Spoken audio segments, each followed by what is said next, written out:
하이델베르크 요리문답 21문에서는 참된 믿음을 다음과 같이 설명합니다. 참된 믿음은 하나님께서 그의 말씀에서 우리에게 계시하신 모든 것이 진리라고 여기는 확실한 지식이며, 동시에 성령께서 복음으로써 내 마음속에 일으키신 굳은 신뢰입니다. 곧 순전히 은혜로 오직 그리스도의 공로 때문에 하나님께서 죄사함과 영원한 의로움과 구원을 다른 사람뿐 아니라 나에게도 주심을 믿는 것입니다.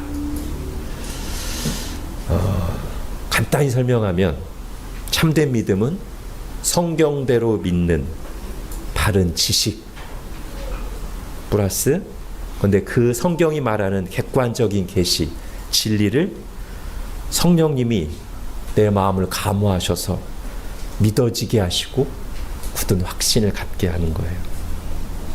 이 두 가지로 설명하고 있고, 마지막 부분은 그러면 성경에 말하는 믿음의 핵심 내용이 뭔가를 즉 오직 예수 그리스도를 믿는, 오직 그분의 은혜를 믿는 것을 나에게도 적용시키는 그런 내용입니다. 자, 여기서도 나오듯이 우리가 믿어야 할 내용의 중심이 뭡니까? 구원받기 위한 참된 지식은 누구를 바르게 그리고 확실하게 믿고 의지하는 것입니까? 예수 그리스도입니다. 예수 그리스도가 성경의 주제입니다. 너희가 성경에서 영생을 얻는 줄 알고 성경을 연구하는데 그 성경이 곧 나에 대하여 말하는 것이니라. 예수님이 증언하셨습니다. 그럼 우리가 예수님을 믿되 성경 말씀에 나온 그대로 믿어야 합니다. 대충 막연하게 믿거나 잘못 알아서는 안 되겠죠. 사도 바울은 고린도 교회에 편지를 써보내면서 이렇게 말했습니다. 핸드아웃에 고린도전서 19죠. 제가 읽겠습니다. 고린도서 15장 2절에 이렇게 말했습니다. 너희가 만일 내가 전한 그 말을 굳게 지키고 헛되이 믿지 아니하였으면 그로 말미암아 구원을 받으리라. 사탄은 거짓말쟁이인데요, 인간을 넘어뜨리기 위해서 가장 즐겨 사용하는 전략이 거짓말입니다. 우리가 지난 2주 동안 창세기 3장을 봤죠. 첫 인간을 죄짓게 하고 넘어뜨릴 때도 사탄이 사용한 주 전략은 거짓말이었습니다. 처음에는 선악과에 대한 거짓말로 시작해서 나중에는 누구에 대한 거짓말로 이어져요? 하나님에 대한 거짓말로, 하나님을 오해하도록, 하나님의 뜻과 마음을 잘못 알도록, 그래서 하나님을 등지도록 거짓말합니다. 그 단계까지 가면 보통 우리가 시험 들었다고 얘기하죠. 여러 가지 일들로 우리가 오해하거나 어려울 수는 있어요. 그러나 하나님을 오해하지 않으면, 여전히 하나님을 의지하고 붙어 있으면 시험 든 거 아닙니다. 그런데 어떤 문제들 때문에, 상황들 때문에, 사람들 때문에 하나님하고도 멀어지고 하나님을 등지게 되면 그게 우리가 보통 말하는 시험 든 것이죠. 첫사람들은 그렇게 시험에 들고 완전히 넘어져서 죄에 빠졌습니다. 자, 그렇게 첫사람을 거짓말로 넘어뜨렸던 사탄이라면 성경의 주제가 예수 그리스도고 우리가 구원을 얻는 것이 예수님을 믿는 것일진데, 사탄이 바로 그 예수님에 대해서 거짓말하지 않겠습니까? 실제로 초대교회 시절부터 교회 역사를 보면 예수 그리스도에 대한 수많은 거짓말들, 거짓 교리들이 창궐했습니다. 지금도 마찬가지예요. 지금도 거의 모든 이단들은 예수님에 대해서 잘못 얘기합니다.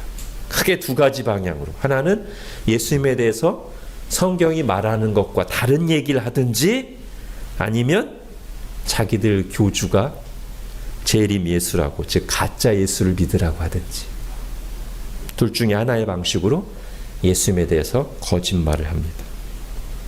예수님도 이 땅 위에 계실 때 종말에 대해서 예언하시면서 사탄이 그런 식으로 일할 것이라고 분명히 경고하셨습니다. 그때 사람이 너희에게 말하되 보라 그리스도가 여기 있다 혹은 저기 있다 하여도 믿지 말라. 거짓 그리스도들과 거짓 선지자들이 일어나 큰 표적과 기사를 보여 할 수만 있다면 택하신 자들도 미혹하리라. 제가 종종 예수님을 인격적으로 아는 것이 중요하다는 말을 해왔죠. 성경에서 하나님을 안다, 예수님을 안다는 것은 검색해서 정보로만 아는 것이 아니라 정말 인격적으로 경험적으로 아는 것이라고 말씀드렸습니다.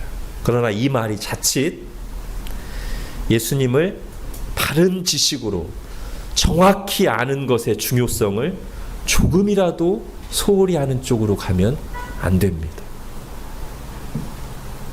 오늘부터 몇 주 동안 우리가 살펴볼 요리문답은 예수님이 누구신가에 대한 내용이에요. 성경과 요리문답을 통해서 예수님을 더 분명하게 알고, 아까 우리 바른 믿음이 무엇인가에 대해서 나왔던 것처럼 분명하게 알면서 그분을 우리가 마음으로부터 굳게 의지하는 그런 은혜가 있기를 바랍니다. 자, 웨스트민스터 소요리문답 21문을 볼게요. 핸드아웃에 먼저 앞부분 1번이라고 제가 해놨죠. 답에 그 부분만 먼저 같이 읽겠습니다. 시작. 하나님이 선택하신 사람들의 구속자는 오직 주 예수 그리스도이십니다. 자, 여기서 말하는 것은 하나님께서는 죄로 타락하여 심판받을 사람들 가운데 어떤 사람들을 구원하기로 예정하셨다, 선택하셨다는 것이고, 바로 그들을 위해서 보내주신 유일하신 구원자가 예수 그리스도라는 내용입니다. 이건 성경에 너무나 명확하게 나와 있기 때문에 우리가 다른 말을 할 수가 없어요. 자, 핸드아웃에 에베소서 1장 4절 5절이 바로 거의 똑같은 내용을 말하고 있습니다. 같이 읽을게요. 시작. 곧 없나요, 이것도? 네. 이거 찾아서 읽겠습니다. 죄송합니다. 에베소서 1장.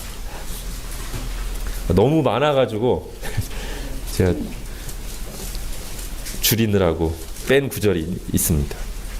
자, 에베소서 1장 4절 5절. 네, 같이 읽겠습니다. 시작. 곧 창세 전에 그리스도 안에서 우리를 택하사 우리로 사랑 안에서 그 앞에 거룩하고 흠이 없게 하시려고 그 기쁘신 뜻대로 우리를 예정하사 예수 그리스도로 말미암아 자기의 아들들이 되게 하셨으니. 아멘.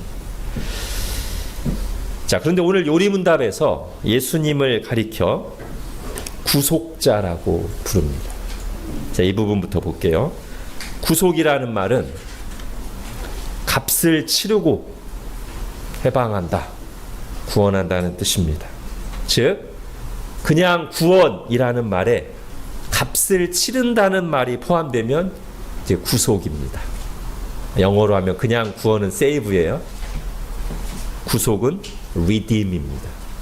값을 치르고 해방시키는, 구원해 내는 거예요. 속량이라는 말도 비슷한 뜻입니다. 자, 그렇다면 우리를 죄에서 구원하시기 위해서 우리 구속주께서 치러야 할 값이 뭐겠습니까? 죽음입니다.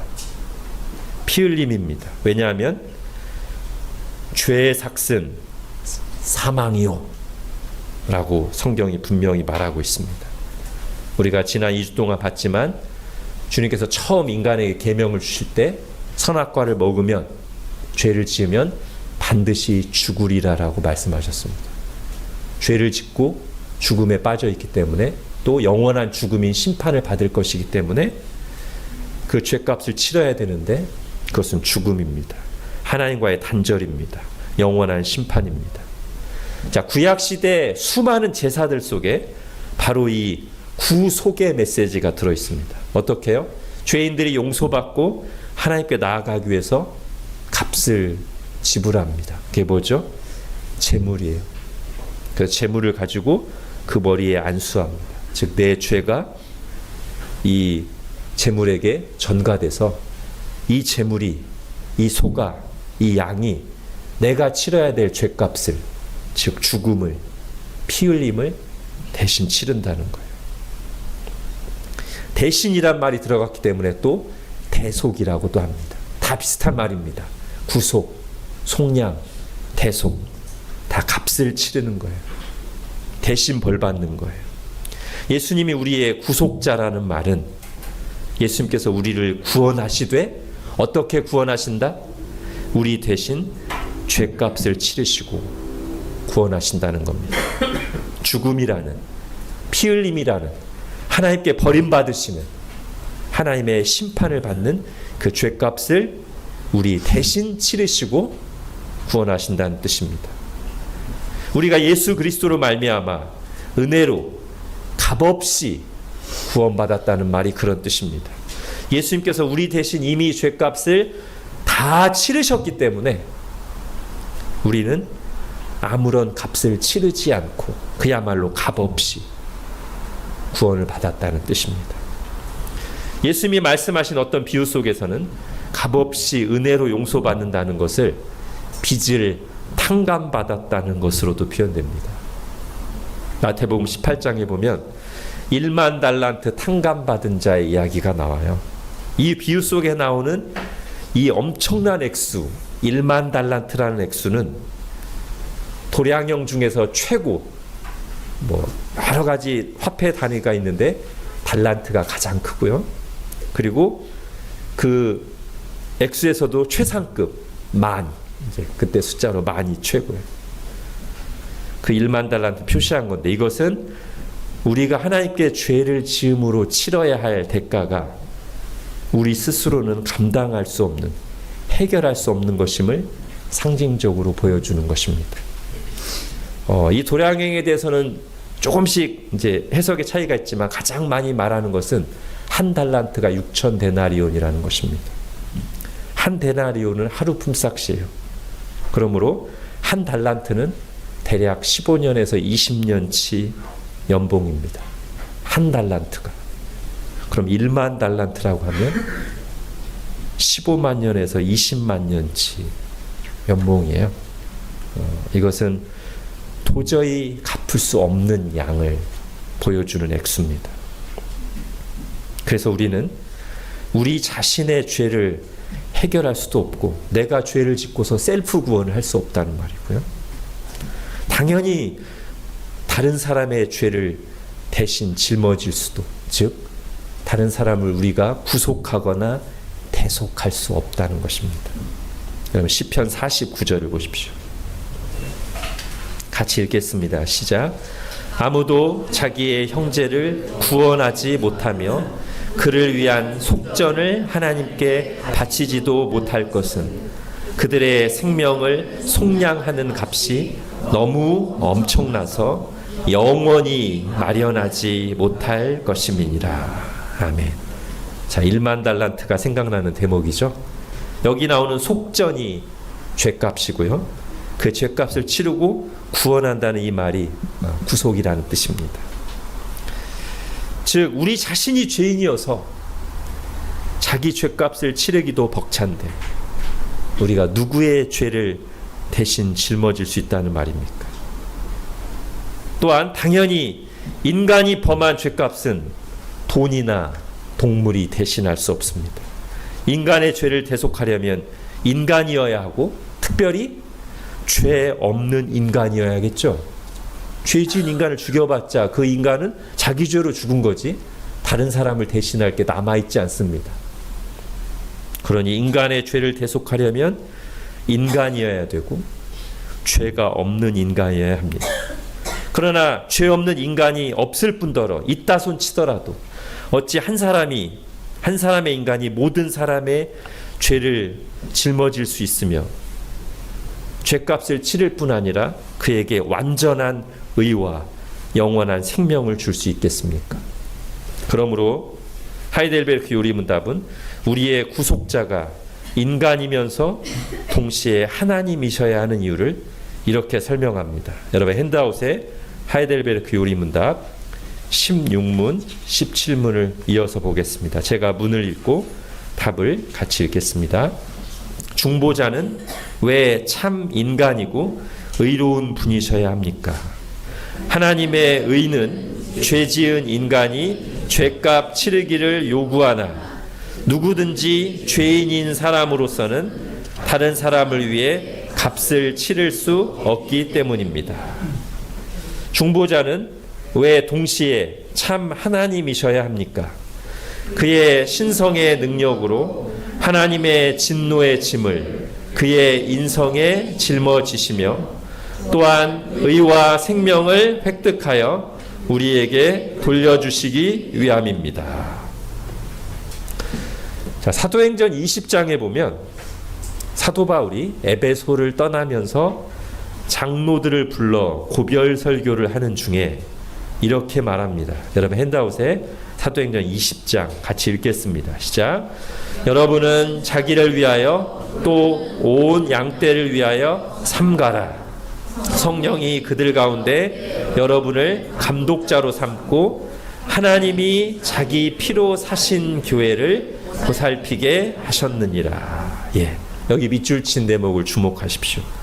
바울이 지금 교회를 설명하는데 교회가 얼마나 존귀한 공동체인가를 설명하는데 이런 표현을 쓴단 말이에요.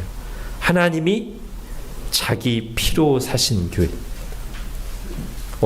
예수님이 피 흘리셨다고 해야 되는데 바울이 잘못 말한 거 아닌가요? 아닙니다. 상징적인 표현도 아닙니다. 그럼 이 말을 어떻게 받아들여야 돼요? 하나님이 피를 흘리시다니. 대답은 하나입니다. 우리를 위해 피 흘리신 예수님이 한편으로는 우리처럼 똑같이 피를 흘리시는, 죽으시는, 고통을 당하시는 인간이시지만 그분은 본래 하나님이시라는 것입니다. 자, 웨스트민스터 소요리 문답 이번에는 두 번째 부분, 이 동그라미 2라고 되어 있는 부분 읽겠습니다. 시작. 그분은 하나님의 영원한 아들로서 사람이 되셨고 한 위에 양성을 가지신 하나님이시고 사람이셨으며 지금도 그리고 영원토록 그러하십니다. 자, 예수님이 하나님이심을 보여주는 수많은 성경 본문들이 있습니다. 오늘 우리가 읽고 시작한 요한복음 1장 본문도 그 중에 하나죠. 제가 1절부터 3절만 다시 읽겠습니다. 태초에 말씀이 계시니라. 이 말씀이 이제 뒤에 보면 예수님을 가리키는 거죠. 이 말씀이 하나님과 함께 계셨으니 이 말씀은 곧 하나님이시니라. 그가 태초에 하나님과 함께 계셨고 만물이 그로 말미암아 지은 바 되었으니 지은 것이 하나도 그가 없이는 된 것이 없느니라. 예. 자, 하나님과 함께 계신 하나님이라니 하나님 한 분 아니신가요? 유일하신 하나님 아닙니까? 맞습니다. 그런데 성경은 그 유일하신 참 하나님이 삼위일체 하나님이라고 가르칩니다. 지난번에 앞부분에서 하나님 할 때 그 내용이 다른 게 많아서 그리고 삼위일체를 오늘 다루기 위해서 그때는 빼놨었습니다. 제가 소요리 문답 5문과 6문을 읽겠습니다. 잘 들으십시오. 하나님 외에 다른 하나님이 있습니까? 오직 한 분 하나님, 살아계시고 참되신 하나님만 계십니다. 하나님의 신격에는 몇 위가 계십니까? 하나님의 신격에는 성부, 성자, 성령, 삼위가 계십니다. 이 삼위는 한 하나님이며 본질이 동일하시고 권능과 영광이 동등하십니다.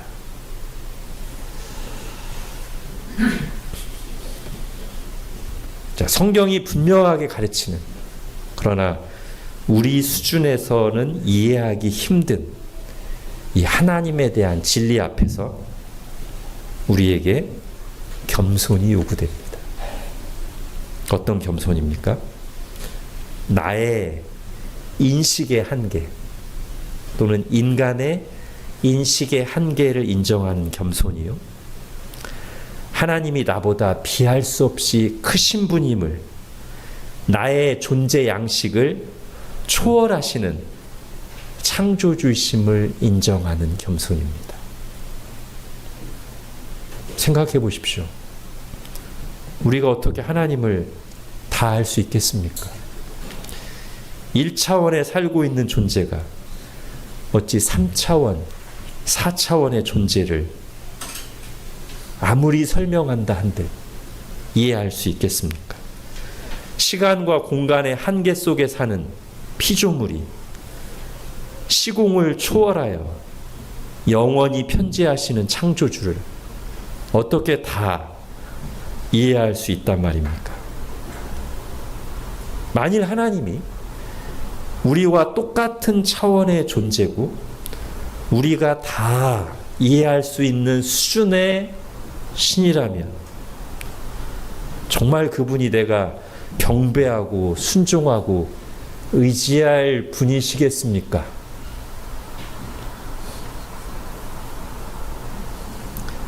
성경은 하나님의 자기 계시입니다. 그 계시를 받는 대상인 인간이 인간이기 때문에 우리 수준에 맞게 주셨습니다. 이걸 적응 계시라고도 표현하는데요. 그러므로 성령님께서 우리 마음을 감화해 주실 때 우리가 인간이 이해할 수 있는 내용을 담고 있습니다. 성경의 핵심적인 진리들 대부분은 우리가 받아들이기를 거부하는 완고한 마음 때문이 아니라면 적어도 그 의미를 파악하는 데 어려움이 없습니다. 뜻이 분명합니다. 간혹 어려운 부분들이 있고요. 그 어려운 부분들을 나중에 시간이 지나고 나서 내 편견이 깨지고 나서 내가 영적으로 더 성숙하고 나서 깨닫게 되는 부분들이 있어요. 이 과정들을 우리가 반복해서 거치다 보면 그 이후에는 내가 당장 이해할 수 없는 본문이 나와도 이상하네, 잘못됐네, 그게 아니라 이것도 하나님께서 나중에 깨닫게 해주시겠지. 지금은 내가 뭔가 편견에 사로잡혀 있거나 자기중심적이거나 이해의 폭이 낮거나 영적으로 미숙해서 아직 어렵구나라는 것을 받아들이게 됩니다. 또 명확한 성경의 진리는 그대로임에도 불구하고 성경을 보면 볼수록 또 새롭게 깨닫게 하시는 부분들이 계속 있어서 우리로 하여금 하나님의 말씀의 깊이와 오묘함 앞에 놀라게 하시고 계속 하나님 말씀을 사모하게 하십니다. 그런데 어떤 부분들은 믿음으로 받아들이는 것 외에는 끝내 우리 수준에서는 이해할 수 없는 것들도 있습니다. 우리의 존재 양식과 피조물로서의 한계를 아득히 뛰어넘는 영역에 대한 것인데 특별히 하나님 자신에 대한 진리가 그렇습니다. 그러므로 우리는 하나님께서 성경에 자신을 계시하신 그대로 바르게 알 수 있지만 감히 하나님을 다 안다고 완전히 이해한다고 말할 수는 없습니다. 어떤 부분은 다 이해돼서 믿는 게 아니라 하나님 자신이 나 이런 하나님이야 라고 말씀하시니 그저 믿음으로 받아들이는 것입니다. 그리고 바로 이런 태도가 우리 신앙의 중요한 시금석이 됩니다. 즉 열심히 말씀을 사모하고 배우고 따르다가 어느 지점에선가 이건 나를 초월하는 영역이구나, 내 인식의 한계를 넘어서는 부분이구나 라고 그 말씀 앞에 인정하는 태도, 이게 바른 신앙이고 참된 지혜입니다. 사실 욥기가 우리에게 가르쳐주는 진리 중에 하나가 이건데요. 제가 몇 번 말씀드린 적이 있지만 욥기의 가장 큰 주제는 고난이 아닙니다. 지혜입니다. 욥과 친구들이 욥에게 닥친 이해할 수 없는 고난에 대해서 자기 나름대로 해석을 막 합니다. 마치 자기들이 하나님에 대해서 다 아는 것처럼 썰을 풀어놓습니다. 그게 욥기의 거의 대부분의 내용입니다. 지혜 대결. 후반부에 하나님이 나타나셔서 욥과 친구들을 다 혼내십니다. 특히 하나님의 뜻을 아주 좁고 경직되게 왜곡시킨 친구들은 많이 혼나고요. 욥은 그들보다는 나았지만 욥도 혼납니다. 그런데 그 욥을 깨우치시는 과정에서 하나님이 마치 동문서답을 하시는 것처럼 이상하게 깨우치십니다. 욥이 궁금했던 것에 대해서 직답을 해주시는 게 아니라 내가 창조할 때 네가 봤어? 이런 것들 피조물들의 오묘함에 대해서 네가 알아? 네가 창조주야? 너 인간이야. 이런 식의 답변을 해주세요. 욥이 그걸 알아듣습니다. 그리고는 마지막에 회개를 합니다. 하나님, 제가 뭐 알지도 못하면서 괜히 아는 척하고 입방정 떨었네요. 그리고 회개합니다. 이게 욥기의 중심 내용이거든요. 욥기는 지혜서입니다. 그러니 욥기가 우리에게 가르쳐주는 건 뭡니까? 참된 지혜란 것은 무엇인가? 하나님이 진정한 지혜자이시고 인간에게 있어서 최고의 지혜라는 것은 하나님의 모든 뜻을 다 깨닫고 득도한 게 아니라 그 하나님 앞에 내가 피조물임을 인정하고 하나님 앞에 겸손히 그 계시를 받아들이는 자세가 인간으로서는 진정한 지혜다 라는 걸 가르쳐 주는 것입니다. 만일 우리가 욥의 친구들처럼 하나님의 모든 진리를 우리가 다 알 수 있다고 착각하고 우리의 이성대로 억지로 성경 말씀을 끼워 맞추다가는 베드로가 경고한 것처럼 멸망에 이를 수가 있습니다. 이단들은 거기서 나오는 경우들이 있죠. 삼위일체 교리도 그런 태도를 취하다가 이단에 빠질 수 있는데 대표적으로 예수님의 신성을 부인하는, 즉 예수님이 하나님은 아니지 라고 주장하는 여호와 증인이 그렇습니다. 이제 우리는 성경이 얼마나 분명하고도 일관되게 예수님이 하나님이심을 계시하는지 몇 군데만 살펴보겠습니다. 먼저 구약성경에 예수님에 대한 예언이 있습니다. 구약성경 전체가 예수님의 예언입니다만 두 군데만 간단히 보겠습니다. 핸드아웃 보십시오. 이사야 4, 7장 먼저 보겠습니다. 시작. 그러므로 주께서 친히 징조를 너희에게 주실 것이라. 보라, 처녀가 잉태하여 아들을 낳을 것이요 그 이름을 임마누엘이라 하리라. 예수님의 탄생을 예언한 대목인데요. 여러분, 성경에서 이름은 호칭이 아닌 경우가 많아요. 이름은 그의 본질, 그의 속성, 특징을 나타내는 겁니다. 여기서도 마찬가지입니다. 처녀가 잉태해 아들을 낳을 것입니다. 그 자체도 신비로운 일인데 더 놀라운 것은 그 다음입니다. 그 이름을, 즉 그의 존재는, 그의 속성은 뭐예요? 임마누엘입니다. 임마누엘 해석하면 하나님이 우리와 함께 계신다는 뜻입니다. 도대체 이 처녀의 몸에서 태어난 아기가 누구길래 그의 속성이, 그의 존재를 가리켜서 하나님이 우리와 함께 계신다는 말인가? 뭐야, 이 얘기가 하나님이라도 돼? 그렇습니다. 그 다다음 장에 나오는 말씀에 보면 훨씬 더 명확하죠. 이사야 9장 6절입니다. 같이 읽겠습니다. 시작. 이는 한 아기가 우리에게 낳고 한 아들을 우리에게 주신 바 되었는데 그의 어깨에는 정사를 베었고 그의 이름은 기묘자라, 모사라, 전능하신 하나님이라, 영존하시는 아버지라, 평강의 왕이라 할 것임이라. 여기도 이름이 나왔습니다. 이름은 본질, 특징이라고 했죠. 어떤 분이에요? 그분이 처녀의 몸에서 아기로 오실 분이 특별히 밑줄 친 두 부분을 보십시오. 전능하신 하나님. 영존하신 아버지입니다. 예수님이 하나님이심을 부정하는 여호와의 증인들이 이 두 밑줄 친 부분에서 사실 훨씬 더 어려워하는 부분은 영존하신 아버지입니다. 왜냐하면 전능하신 하나님은 그들 나름대로 새롭게 번역했어요. 여호와 증인들이 따로 자기들 교리에 맞게 번역한 성경이 이제 신세계역이라고 있는데요. 거기 보면 이 전능하신 하나님은 그냥 위력적인 신이라고 해놨어요. 그러니까 예수님이 신적인 존재라는 걸 인정한다. 그러나 창조주는 아니다. 이렇게 말하는 거거든요. 그러니까 이제 약간 축소해서 전능하신 하나님을 위력적인 신이라고 했어요. 그래서 요 구절을 가지고 야 이거 봐 얼마나 명확해. 전능하신 하나님 이렇게 해봐야 그들은 꼼짝도 안 합니다.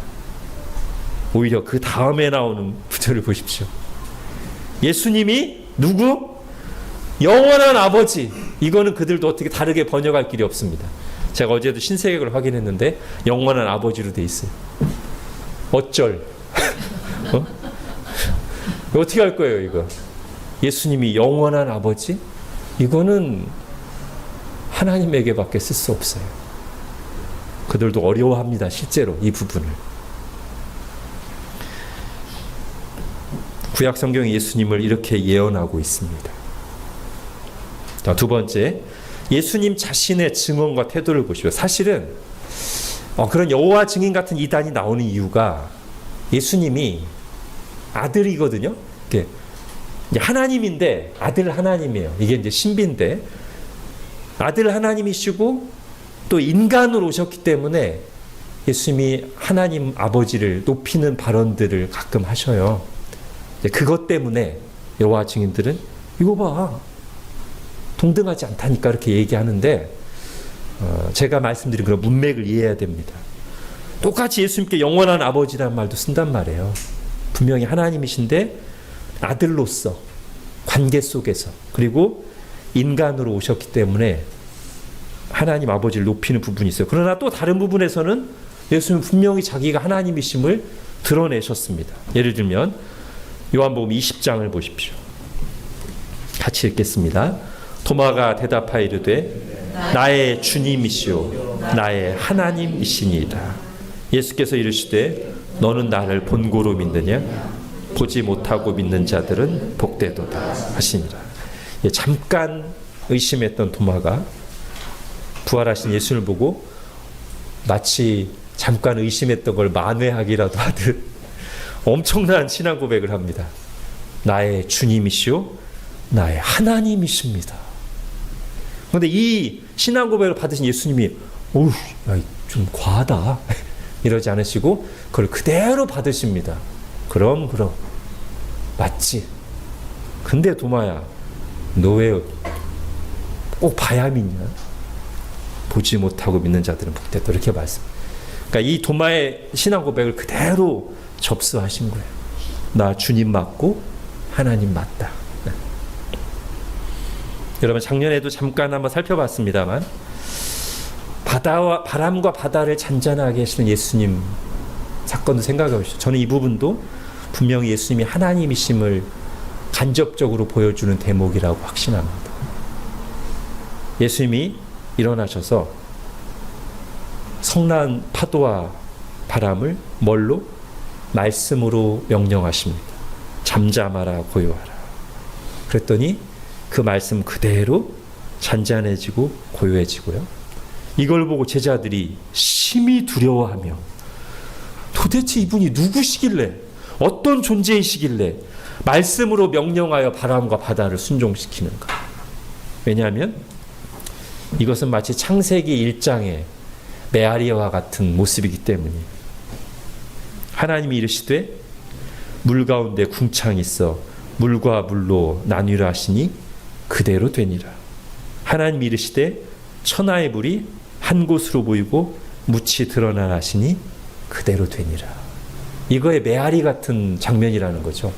창조하실 때 창조주께서 말씀으로 물에게 명하시니까 그대로 되었습니다. 예수님께서도 이 땅에 오셨을 때 말씀으로 바람과 바다를 명하시니 그대로 되었습니다. 사실 요한복음에서 예수님이 자신을 알리시기 위해서 에고에이미, 나는 무엇이다, 나는 선한 목자다, 나는 생명의 떡이다, 이렇게 말씀하신 그 화법 있잖아요. 나는 나다 화법. 이것도 우리가 성경을 조금 더 주의 깊게 보면 이것도 하나님께서 자기를 표현하실 때 사용하신 그 화법을 그대로 가져와 사용하신 걸로 거의 모두가 받아들입니다. 어디 나오는 거냐면 출애굽기 3장 14절에 모세에게 나타나셔서 모세가 하나님, 제가 이스라엘 백성에게 하나님을 누구라고 말할까요? 하나님이 나는 스스로 있는 자니라. 또는 다른 번역에는 나는 나다. I am. 이거를 예수님이 그대로 가져오셔서 말씀하시는 거예요. 사실 요한복음에 이 나는 나다 이 표현이 우리가 아는 그 비유 외에도 많이 나옵니다. 자, 이번에는 마태복음 28장 19절을 보십시오. 예수님이 부활하시고 승천하시기 직전에 제자들에게 주신 지상명령에 또 심오한 말씀이 있습니다. 마태복음 28장 19절 시작. 그러므로 너희는 가서 모든 민족을 제자로 삼아 아버지와 아들과 성령의 이름으로 세례를 베풀고. 예수님이 이렇게 말씀하셨어요. 아버지, 아들, 성령 이 셋을 이름이라는 한 단어에 연결하십니다. 이 이름은 단수입니다. 여기서도 이 이름은 호칭이 아니에요. 그래서 셋인데 아버지, 아들, 성령 셋인데 똑같은 동등한 한 이름으로 묶는 이것이 바로 삼위일체를 보여주는 말씀이라고 할 수 있습니다. 셋인데 하나라는 것이죠. 자, 이제 사도 바울의 증언을 보겠습니다. 이 부분은 제가 여호와 증인과 한 10여 년 전에 실제로 나눴던 그 부분인데요. 여러분, 로마서는 오직 예수 그리스도를 믿어 구원을 받는다는 복음을 가장 확실하게 증언하는 책입니다. 그리고 바울은 이 로마서에서뿐 아니라 그의 평생에 예수 그리스도를 전파하기 위해서 갖은 고난과 박해를 무릅쓰고 로마 제국 전역을 돌아다닌 사람이죠. 그가 로마서의 결론부에 이렇게 기록합니다. 여러분 핸드아웃에 로마서 10장 보십시오. 내가 만일 내 입으로 예수를 누구로? 주로 시인하며 또 하나님께서 그를 죽은 자 가운데서 살리신 것을 내 마음에 믿으면 구원을 받으리라 하고 쭉 이어서 13절 같이 읽겠습니다. 누구든지 주의 이름을 부르는 자는 구원을 받으리라. 그리고 이어서 말합니다. 그런즉 그들이 믿지 않는 자를 어찌 부르리요? 듣지도 못한 일을 어찌 믿으리요? 전파하는 자가 없이 어찌 들으리요? 이렇게 쭉 나간단 말이에요. 여러분, 여기서 13절에서 말하는 이 주가 누구를 가리키는 거겠습니까? 로마서 전체의 문맥으로 보나 이 구절이 들어있는 로마서 10장 앞뒤 문맥으로 보나 너무나 명확하게 이 주는 예수 그리스도를 가리킵니다. 예수 그리스도를 믿어 예수 그리스도를 불러 그 이름을 믿어 구원을 받는다는 거죠. 그런데 여기 나오는 이 누구든지 주의 이름을 부르는 자는 구원을 받으리라. 이것은 구약 성경을 그대로 인용한 구절이거든요. 이게 어디 나오냐면 요엘서 2장에 나와요. 그리고 요엘서 2장은 원래 이렇게 돼 있습니다. 여러분 핸드아웃에 있죠? 같이 읽겠습니다. 시작. 누구든지 여호와의 이름을 부르는 자는 구원을 얻으리니. 구약 성경에는 여호와의 이름을 부르는 자는 구원을 얻으리니라고 돼 있는데 바울이 예수님을 믿으면 구원받는다는 얘기를 쭉 하다가 바로 이 구절을 그대로 가져와서 예수님께 적용합니다. 누구든지 주의 이름을 부르는 자는 구원을 받으리라. 여러분, 바울이 잘못 경솔하게 부주의하게 인용한 게 아닙니다. 앞서 에베소 장로들에게 고별 설교를 할 때 하나님이 자기 피로 사신 교회라고 표현한 것과 같은 거예요. 바울은 예수님을 하나님으로 분명하게 믿고 있기 때문에 자연스럽게 예수님이 하나님이심을 드러내는 말들을 하거나 인용을 그렇게 하는 것입니다. 하나님이 자기 피로 사신 교회, 왜 예수님은 하나님이니까. 또 여기서도 누구든지 주의 이름을 부르는 자는 구원을 받으리라, 왜 예수님이 하나님이시니까. 하나님께 사용됐던 구절을 그대로 가져와서 예수님께 사용하는데 바울로서는 아무 문제가 없습니다. 제가 여호와 증인과 한 주에 한 번씩 만나서 한 10차례 정도 대화했어요. 근데 웬만한 구절들은 여호와 증인들이 얼마나 성경 공부를 열심히 하는지요. 다 나름대로 반박할 준비가 되어 있습니다. 아까 제가 앞에서 쭉 인용했던 그 구절들. 의외로 이 로마서 10장은 그들이 생각지도 못하고 있다가 제가 이 부분을 가지고 질문했습니다. 자, 여기 로마서 10장 13절에 나오는 주의 이름을 부르는 자, 여기서 주가 이 문맥에서 누굽니까? 요엘서 2장 32절을 인용한 거 맞죠? 요엘 32장에서 여호와로 나와 있는데 여기서 누굽니까? 굉장히 당황했습니다. 여호와 증인이. 그리고는 계속 앞뒤 문맥을 살피면서 잠깐만요. 계속 앞뒤 문맥 살피다가 그래도 여호와라고 할 수 있지 않을까요? 로마서 10장에서. 제가 다시 한번 따지듯 말했습니다. 아니, 지금 로마서에서 바울이 누구 얘기하고 있습니까? 예수님 맞죠? 앞뒤 문맥을 보십시오. 다음 주부터 안 왔습니다. 저는 좀 아쉬웠습니다. 그때 조금 더 얘기가 이어져서 사실 저는 전도하고 싶었는데 아무튼 거기서 끝났어요. 자, 이렇게 예수 그리스도께서 하나님이심을 여러 차례 간접적으로 드러냈던 바울은 성경 또 다른 곳에서는 아주 분명하게 고백합니다. 여러분 로마서 9장 같이 읽겠습니다. 시작. 조상들로 그들의 것이요 육신으로 하면 그리스도가 그들에게서 나셨으니 그는 만물 위에 계셔서 세세 찬양 받으실 하나님이시니라. 아멘. 이처럼 우리의 구속자이신 예수님은 참 하나님이시면서 참 인간이십니다.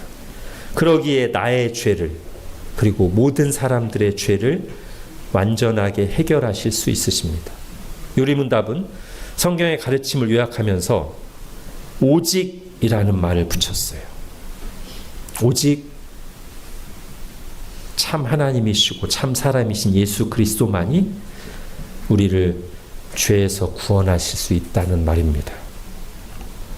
사도행전 4장 같이 읽겠습니다. 시작. 다른 이로서는 구원을 받을 수 없나니 천하 사람 중에 구원을 받을 만한 다른 이름을 우리에게 주신 일이 없음이라 하였더라. 그러므로 예수님께서도 스스로 이렇게 말씀하셨습니다. 요한복음 14장 시작.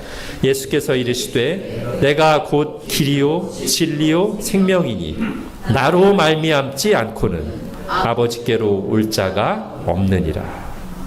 아멘. 그렇습니다.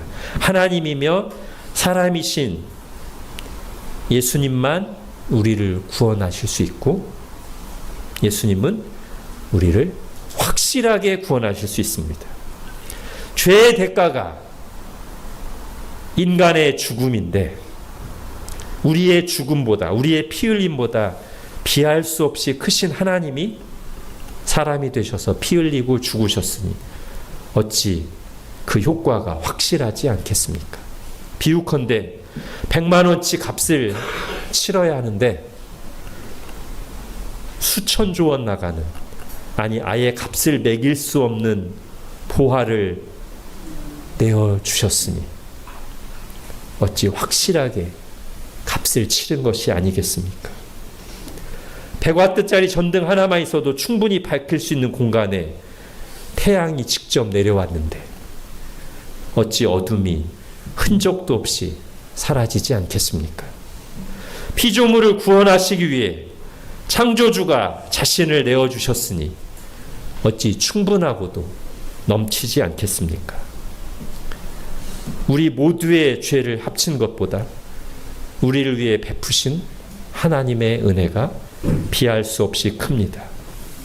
하늘이 땅보다 높은 것처럼 하나님은 우리보다 한없이 높은 분이시기 때문에 하나님께서 사람을 대신하여 흘리신 그 피값은 우리의 죄를 동이 서에서 먼 것처럼, 동과 서는 영원히 만날 수 없습니다. 동이 서에서 먼 것처럼 끝없이 완전히 우리의 죄 문제를 해결할 수 있습니다. 여호와께서 말씀하시되 오라 우리가 변론하자. 너희의 죄가 주홍 같을지라도 눈과 같이 희어질 것이요 진홍같이 붉을지라도 양털같이 희게 되리라. 시편 103편은 같이 읽겠습니다. 시작. 동이 서에서 먼 것 같이 우리의 죄가를 우리에게서 멀리 옮기셨으며. 아멘. 기도하겠습니다.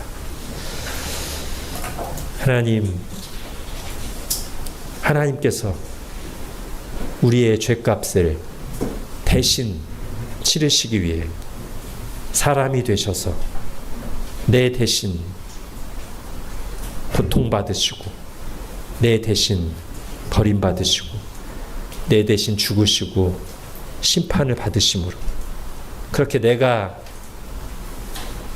용서받고 의롭게 되기 위해 치러야 할 죄값을 나보다 훨씬 비할 수 없이 크신 하나님께서 사람이 되어 완전히 해결하심으로 나에게 영원한 구원을 주심을 감사합니다. 하나님, 오늘 우리가 말씀을 통해 예수님이 우리와 똑같은 사람이 되신, 그러나 또 한편으로는 하나님이신 것을 분명하게 들었습니다. 이렇게 예수님을 알고 믿고 높이며 찬양하게 하시고 이렇게 예수님을 믿기 때문에 예수님께서 내 대신 죄값을 치르신 것이 얼마나 크고 완전한 것인가를 더욱 굳게 확신하게 하여 주옵소서. 예수님의 이름으로 기도합니다. 아멘.